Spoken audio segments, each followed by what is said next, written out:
इन दिनों हम सब अपने घरों में हैं और इस वजह से हमारा वजन बढ़ता जा रहा है। ऐसे हालात में सभी लोग अपना वजन कम करना चाहते हैं और वो भी घर में रहते हुए। अगर आप भी इनमें से एक हैं तो आज का वीडियो आपके लिए ही है। आज हम आपको कुछ ऐसी टिप्स बताने वाले हैं जिनको अपनाकर आप आसानी से अपना वजन कम कर सकते हैं और वो भी घर से बिना बाहर निकले। अब आप कहेंगे ऐसा होगा कैसे, तो उसके लिए हम आपको कुछ टिप्स दे रहे हैं जो कि आपको घर में रहते हुए ही पेट और फैट दोनों को ही कम करने में मदद करेंगे। और अगर आपने ये वीडियो देखकर समझ लिया तो हम आपको वादा करते हैं कि आपको आपकी लाइफ का सबसे बेस्ट वेट लॉस वीडियो मिलेगा। और आपके लिए ऐसी शानदार टिप्स हम लगातार लेकर आते हैं, तो हमारे चैनल हेल्थ एंजॉय को सब्सक्राइब करके बेल का बटन जरूर प्रेस कर दीजिए ताकि आप हमारे कोई भी वीडियोस कभी भी मिस ना करें। बात करें घर में रहते हुए वजन और पेट कम करने की टिप्स की, तो इसमें पहली टिप है कैलोरीज के गणित और विज्ञान को समझना। चिंता मत करिए, हम आपको साइंस या मैथ के कोई फॉर्मूलाज नहीं बताने वाले हैं। हम आपको बहुत ही बेसिक बातें समझा रहे हैं जो आप आसानी से कर सकते हैं और इसको समझकर आप आसानी से अपना वजन भी कम कर सकते हैं। पहले बात करते हैं हमारे शरीर के काम करने के तरीके की, और उसे समझाने के लिए हम एक उदाहरण लेते हैं। मान लीजिए आप लॉकडाउन के पहले बाहर से बहुत सारी सब्जियां और राशन खरीद कर ले आए हैं और अब आपने इसे फ्रिज में भरकर रख दिया। कुछ सामान फ्रीजर में रख दिया क्योंकि आप उसे सिर्फ इमरजेंसी में ही इस्तेमाल करना चाहते हैं, और कुछ सामान बाहर भी पड़ा है क्योंकि आपका फ्रिज फुल हो चुका है। अब ऐसे हालात में आप सबसे पहले कौन सी सब्जी इस्तेमाल करेंगे? सबसे पहले आप वो सब्जी इस्तेमाल करेंगे जो फ्रिज के बाहर है, उसके बाद उस सब्जी का नंबर आएगा जो फ्रिज में है, और फिर सबसे आखिरी में आप फ्रोजन फूड को बाहर निकालेंगे क्योंकि आपने उसे इमरजेंसी के लिए बचा कर रखा है। ऐसा ही कुछ हमारे शरीर के साथ भी होता है। हम जो खाते हैं उससे हमें ऊर्जा मिलती है और हमारा शरीर इस ऊर्जा को 3 हिस्सों में बांट देता है, जिसमें से एक हिस्सा तत्काल इस्तेमाल के लिए होता है जो कि लीवर में जाता है। जब लीवर में ऊर्जा पर्याप्त हो जाती है तो दूसरा हिस्सा हमारे मसल मांस में चला जाता है जो कि रेगुलर तौर पर हमें ऊर्जा देता है।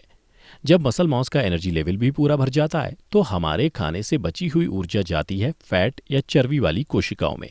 हमारे उदाहरण में जो खाना बाहर रखा है वो लीवर की एनर्जी है, जो खाना फ्रिज में है वो मसल में मौजूद एनर्जी है, और जो खाना फ्रीजर में लंबे वक्त के लिए रखा हुआ है वो फैट है। जब हमारे लीवर में एनर्जी कम होती है तो हम मसल मांस से एनर्जी लेते हैं, और वहां एनर्जी लेवल कम होता है तो शरीर फैट को एनर्जी में ट्रांसफॉर्म करके शरीर को ठीक करता है। अब मान लीजिए आप रोज खाना लेकर आते रहेंगे तो अधिकतर वक्त तो आपका काम टेबल पर रखे खाने से ही चल जाएगा, और जरूरत हुई तो फ्रिज को खोलकर थोड़ा खाना ले लेंगे। लेकिन आपका फ्रीजर तो कभी खुलेगा ही नहीं, और अगर आपके फ्रीजर में ऐसी खासियत हो कि फ्रिज भरने के बाद इसे आप जितना चाहें उतना भर सकते हैं, ये फैलता रहेगा, तो आपका फ्रीजर भी लगातार भरता रहेगा और बढ़ता रहेगा। इसे हम आपकी लाइफ के हिसाब से देखें तो अगर खाने से आपकी एनर्जी की इनकमिंग लगातार चलती रहेगी तो लीवर और मसल मांस तो हमेशा ही फुल रहेंगे और वहां आप कुछ एक्स्ट्रा भी जमा नहीं कर सकते। लेकिन फैट टिश्यू का तो काम ही होता है जमा करना और बढ़ते जाना। इस वजह से आपके फैट टिश्यू यानी कि शरीर का फ्रीजर बढ़ता चला जाएगा और आपकी बॉडी में भी फैट बढ़ता रहेगा। अब अगर आप वजन को कम करना चाहते हैं, फैट को कम करना चाहते हैं, तो हमें ये प्रोसेस उल्टी करनी पड़ेगी, और सबसे पहले हमें टेबल को खाली करना होगा, फिर फ्रिज को, और उसके बाद फ्रीजर को खाली करना होगा। मतलब हमें कुछ ऐसा करना होगा ताकि हमारे शरीर और मसल मांस में एनर्जी लेवल कम हो और हमारा शरीर फैट टिश्यू से एनर्जी ले सके। अब आप सवाल करेंगे कि ये होगा कैसे, तो उसका जवाब है आपको उपवास करना होगा। जब आप उपवास करते हैं तो आपके शरीर में कैलोरीज का बढ़ना बंद हो जाता है, और उसके बाद पहले लीवर की एनर्जी खत्म होती है, फिर मसल मांस की, और उसके बाद शरीर फैट टिश्यू को जलाकर शरीर की जरूरत को पूरा करने लगता है। जब आप लंबे वक्त तक यही काम करते हैं तो आपकी बॉडी का फैट धीरे धीरे अपने आप खत्म होने लगता है और आपका शरीर फिट होने लगता है। अब सवाल करें उपवास का, तो आपको खाते हुए उपवास नहीं करना है बल्कि सच में उपवास करना है। मतलब इस उपवास के दौरान आपको कुछ नहीं खाना है और आपको इंटरमीडिएट फास्टिंग करना है।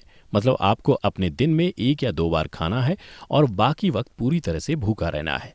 स्टडीज का यह भी कहना है कि अगर आप हर दिन 16 घंटे का उपवास रखते हैं तो आपको चमत्कारी नतीजे मिल सकते हैं। इसका मतलब यह है कि आपको दिन के सिर्फ 8 घंटों में ही खाना है और बाकी वक्त उपवास करते हुए कोई भी कैलोरीज इनटेक नहीं करना है।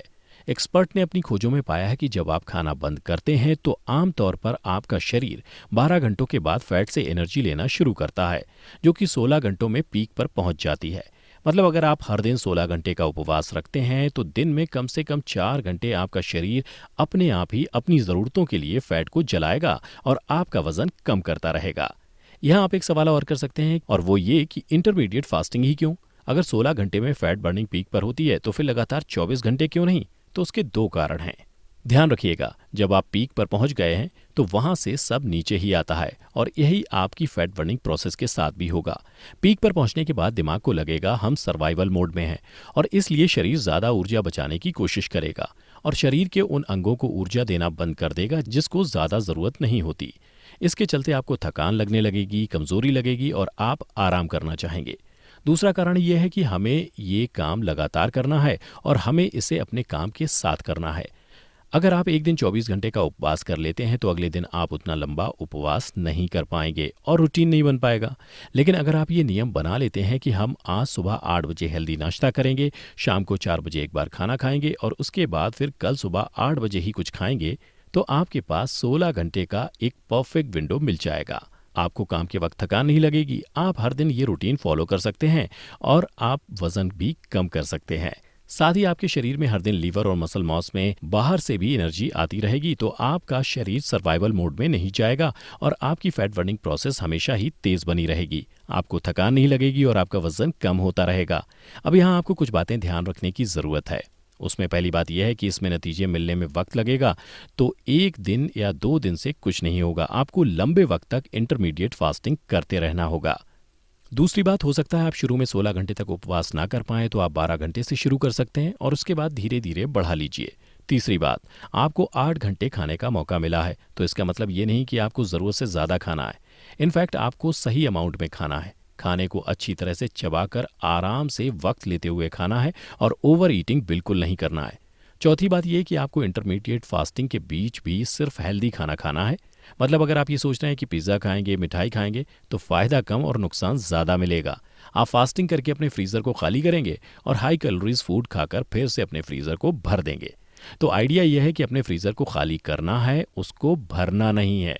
और आखिर बात, शक्कर से आपको पूरी तरह तौबा कर लेना है, क्योंकि जैसे ही आप शक्कर खाएंगे आप अपने मिशन में फेल हो जाएंगे। अगर आप वजन कम करने के इस विज्ञान को समझ लेते हैं और हमारे बताए तरीके से इंटरमीडिएट फास्टिंग करते हैं, तो आप अपने आप ही अपने वजन को कम करने में कामयाब हो जाएंगे और उसके बाद आपका वजन कभी बढ़ेगा भी नहीं। आपको ये वीडियो कैसा लगा हमें कमेंट करके ज़रूर बताइए। वीडियो अच्छा लगा है लाइक ज़रूर कीजिए और हमसे जुड़े रहने के लिए हमारे चैनल को सब्सक्राइब करके बेल का बटन भी प्रेस कर दीजिए। Thank you very much.